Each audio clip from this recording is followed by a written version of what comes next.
Have you ever considered watching every single SNL episode, or the 950 episodes, starting with season 1 from 1975? If you haven't yet, now would be a good time to start. I'm Greg Randall, and this is the SNL Review Project. So stick around, we'll be right back.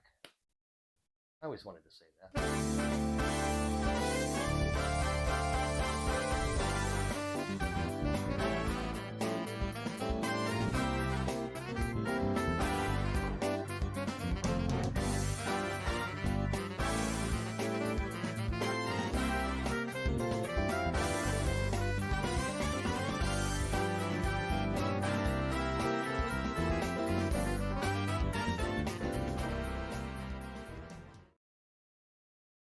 Season 1, Episode 1. It's October 1975, and NBC has been trying for months to create a late-night TV show for the 18 to 44-year-old demographic. Johnny Carson's been ruling the airways Monday through Friday at 11 o'clock, and then NBC runs reruns of The Tonight Show on weekends. Some of the affiliates don't even bother to run the reruns of Johnny Carson, so they put up reruns of Gilligan's Island and I Dream of Jeannie or whatever else they have laying around. Viewership is so low that NBC actually gives away commercials during the late night time slot to advertisers who buy ads for other shows. On top of that, generally viewership for the 18 to 45-year-old demographic is almost non-existent for late night TV. The Wolverine sketch what was called an out of the trunk act. Those were sketches that the actors had performed before they came to SNL, and they were comfortable performing them. They chose this sketch for the opening because, as Michael O'Donoghue puts it, it lets you know that this was our humor, not their humor. You knew they weren't making Sonny and Cher. You weren't watching Laugh In. In this sketch, Michael O'Donoghue is sitting in a large chair in what looks like a living room. Belushi enters, and O'Donoghue says, "Good evening." Belushi repeats "good evening" a couple of times in a very heavy European accent. Then O'Donoghue says, "Let's begin." It appears that he's going to teach Belushi's character to speak English. He says, "Repeat after me. I would like to feed your fingertips to the Wolverines." It's totally unexpected and exactly the type of humor O'Donoghue was known for as a writer at National Lampoon magazine. Belushi dutifully repeats the line, and O'Donoghue's next line is, "I'm afraid we are out of Badgers. Would you accept a Wolverine instead?" Followed by a couple more nonsensical lines revolving around Wolverines. Suddenly, O'Donoghue clutches his chest as if he's having a heart attack, falls to the floor, dead. Belushi surveys the situation for a moment and then, mimicking O'Donoghue, grabs his chest and falls to the floor as well. One thing to look out for is when Belushi raises one eyebrow just before he falls to the floor. He had the ability to move his eyebrows independently and uses that trademark move frequently. I keep trying to do it, but every time I do, it looks like I'm having a seizure or something. Anyways, they both lie on the floor, motionless. Chevy Chase enters, dressed like the producer of the show, and looks at the camera and says, "Live from New York, it's Saturday night." So at the time, it was called Saturday Night. It wasn't called Saturday Night Live because ABC had already put that show on with Howard Cosell, Saturday Night Live. So they just started it as Saturday Night. Eventually, it will become Saturday Night Live, but not till sometime in the second season. But for just making it easier, I'm going to refer to SNL as SNL all the time. So actually, if you're paying attention, as you hear Don Pardo introducing the cast during the montage, he screws up the line and says, "The not for ready primetime players." I'm sure things were a little tense during that first live show. George Coe is mentioned along with the rest of the cast. He was brought in to play any parts for older men, but Lorne decided he wasn't needed and appeared on the show intermittently for a couple of years. I remember the reaction my friends and I had to the opening. We thought it was hysterically funny. Obviously, humor's evolved since 1975, but this sketch probably wouldn't make it into shows in later seasons, but Lorne wanted to come out with a bang, and they did. The host is George Carlin.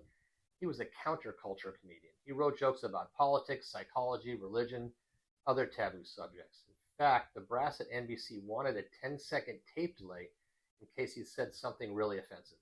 But Lorne nixed the idea, and the show went out live. Carlin comes out in a three-piece suit with a t-shirt underneath. This was his way of telling NBC that he was an outlaw and he wouldn't conform to their old-fashioned standards. He goes through his monologue. It's actually pretty funny. His unapologetic social commentary and sharp wit captivated the audience, establishing a high bar for the rest of the episode. Carlin's stand-up routine immediately set the tone for the irreverent and edgy humor that would become synonymous with SNL. The first sketch up is called New Dad. It's a parody commercial about a type of insurance that will physically and emotionally replace your husband or father if something happens to him. It opens with Dan Aykroyd, who at the time was only 23, but he looked a lot older. There's also a young boy and a lady who is supposed to be his wife. The wife is played by a lady named Jacqueline Carlin, no relation to George Carlin, but in about a year, she'll become Chevy Chase's second wife. The sketch is unique and a little risque. At the end of the sketch, Chevy replaces Dan as the new dad, and he starts making out with Jacqueline Carlin. It's not the high point of the show, but it's worth seeing. Both Chevy and Dan have been performing in improvisational theater for a few years, and were very adept at this type of sketch comedy routine. So Billy Preston is up with a musical number. The song is very upbeat and energetic, but the set is worth watching just to see what he wears. I'm not sure what he was going for, but it looks like something Elton John would wear to a gay rodeo. The following bit is called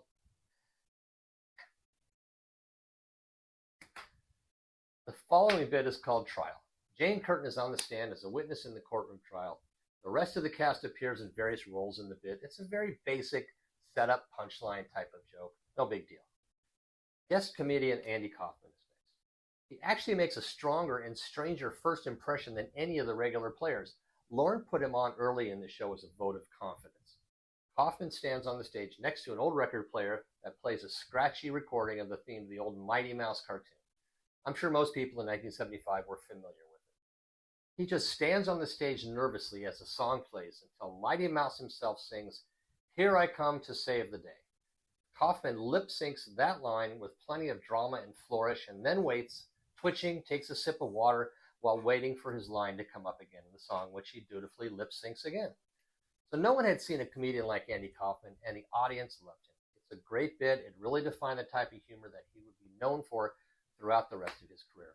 He would go on to appear in 16 more SNL episodes until he was banned permanently from the show in 1983. And we'll get to that in season 8. So Carlin comes out again for a short monologue and introduces the next musical act, Janis Ian.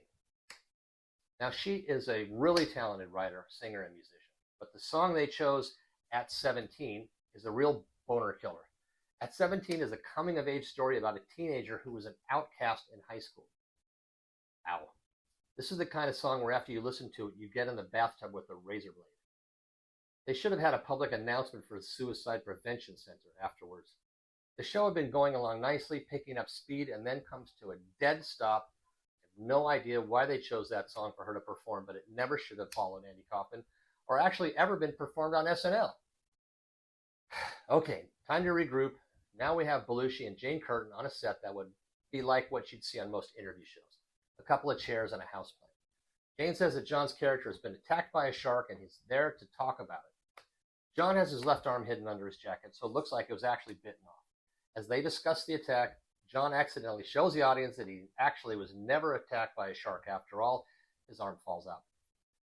Jane calls him out on it, and she starts getting upset that Belushi's character won't admit he was never bitten by a shark. It's a good sketch, not great. It does show the type of character that Jane would continue to play during her time at SNL. Then you have another commercial parody, Jamatol. Chevy and Michael O'Donoghue play a married husband and wife. It's a ripoff on the old Geritol commercials. The sketch is more weird than anything else. You can tell this was probably written by Michael O'Donoghue. You can pass on this if you're looking really to get the best bits from the show. Now Paul Simon shows up, holding a guitar to announce that he's the next week's host. He never plays a song. I'm not sure what the guitar is for. And then he's gone. So Chevy makes a 3-minute solo shot as the anchor for Weekend Update. The Weekend Update segment showcased SNL's satirical take on current events. Chevy's quick delivery and dry humor offered an unsullied and subversive approach to news reporting.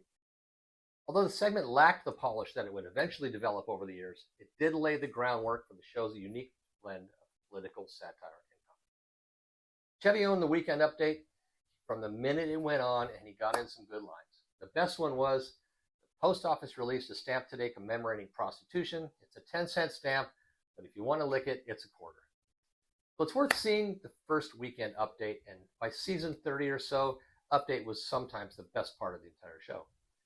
Another parody commercial follows, this one for a drug called Try Opening. It's Chevy's hands on a black background trying desperately to open a pill bottle. Actually, it was pretty entertaining, and you'll see Chevy's hands and the unique mannerisms he used in the sketch much more often in future TV shows. Now we have the Muppets.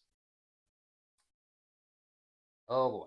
I'm sure no one over the age of 7 found this amusing. Jim Henson was trying to convince NBC that he could create a Muppet TV show for adults. Oh, after you watch this, you'll think to yourself, that's 4 minutes of my life I'll never get back. Henson didn't write the sketch. It was pawned off on the SNL writers that had the least seniority. Michael O'Donoghue actually refused to work on any Muppet sketches. He said, I don't write for felt. Unfortunately, we're going to see a lot more of this Muppet dribble in future SNL episodes. So a film by Albert Brooks plays next. He was originally asked to be the permanent host of SNL, but he didn't like the concept of a live show and lived in Los Angeles. So instead, he would make some short films for the show instead. This one is about a fake newscast in the style of 1940s newscasts, announcing some unusual headlines. The best one is about Oregon lowering their age of consent to 7. Shows an adult businessman on a date, dining in a restaurant with a 7-year-old girl. That probably wouldn't be something that comedians are poking fun at now. The Bees make their first upcoming appearance next on SNL in Bee Hospital. Not very funny. I'm not even sure it was funny in 1975. It looks like the cast is painfully going through the routine so they can get off the stage ASAP. Another commercial parody for the Academy of Better Careers with Gilda Radner and George Carlin pops up next. I guess if you remember seeing similar ads that flooded the airways on daytime TV in the 70s, you might find this amusing.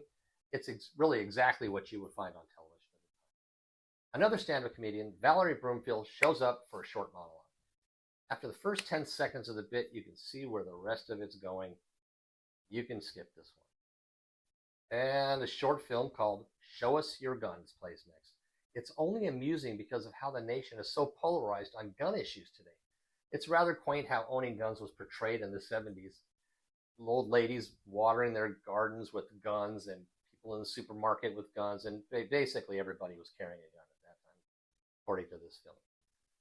So the film is followed by another short monologue by George Carlin. Then we've got Billy Preston playing next in his gay rhinestone cowboy outfit again. I wonder if in the future he ever looked back on that and he wondered what he was thinking then. So now we have a short bit with Gilda, John, Danny, and Garrett Morris is up. It's called Home Securities. It's pretty amusing. It's about security salesmen who perform a home invasion to scare people into buying security systems. So this was more out of the trunk material. This one from an improv class Danny was in with Lorne in Toronto a few years earlier. And then we have a commercial for Triple Track Razors. It's about a new razor with 3 blades. They probably had no idea that in about 15 years, everyone would be selling razor blades exactly like this one. Still, it's worth watching. It's probably the one commercial parody that looks like a real commercial. Okay, hold on to your hats. Janis Ian comes on stage to perform a rousing rendition of the song In the Winter, solo on a piano. The song is about a woman who is longing for her past love. This is how they decide to end the show. Crash and burn. I'm going in. Wah! The show has really regained its steam following the last Janis Ian performance that made you want to kill yourself, and she comes back with something even more depressing in this segment. Oh well, George Carlin has to follow the Janis Ian death blow and say goodnight to the crowd. He does this alone. He wouldn't become really a regular thing to have the cast on stage with the host for the good nights till later in the season. Overall, the first episode of Saturday Night Live, Season 1, was an auspicious beginning for a show that would go on to become a cultural phenomenon. With its irreverent humor, clever writing, and talented ensemble cast, SNL introduced a fresh and daring approach to sketch comedy that challenged societal norms and left a lasting impact on the entertainment industry. Despite a few rough edges, this debut episode served as a promising indication of the groundbreaking and influential program that SNL would become in the years to come. So there you've got it. Season 1, Episode 1. The guys in the control room at NBC actually broke out into applause when they realized that the show mostly went off as planned. Mostly. And live. So I'll give this episode an 8 out of 10. If it appeared in a later season, I probably wouldn't rate it this high, but it's worth seeing the first episode of SNL to see what they started with and to fully appreciate where the show would go in just the next 2 seasons. Thanks for watching. You can hit the subscribe button so you'll know exactly when there's another episode of the SNL Review Project. See you again.